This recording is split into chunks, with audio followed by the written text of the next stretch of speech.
vẽ sắt tầm mi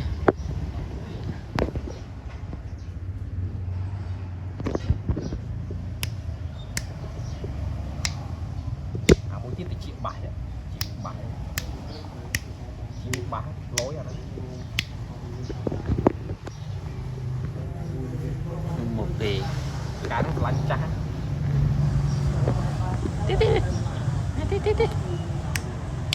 xì tên à Ren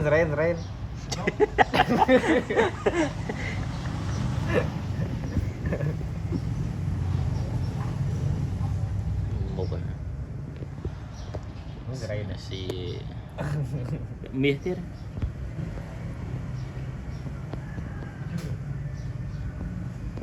hot này sao là hot này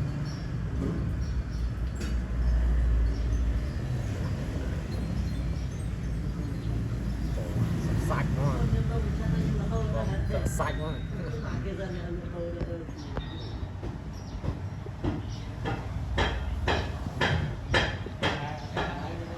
chút đây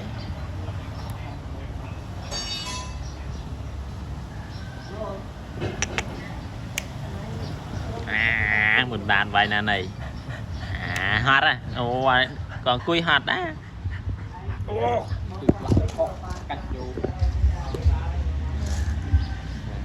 đà trong đùi mới miệt kịp hơn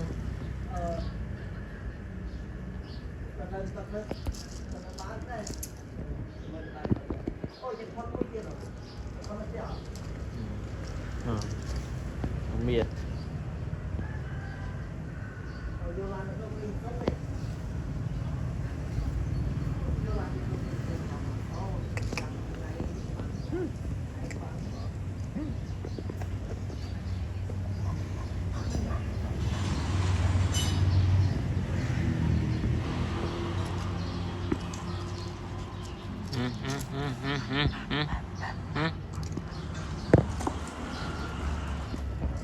rồi cụ mà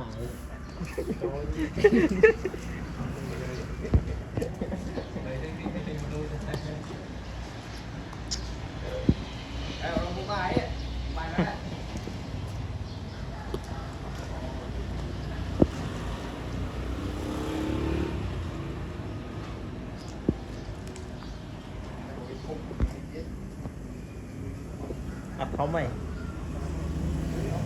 à hay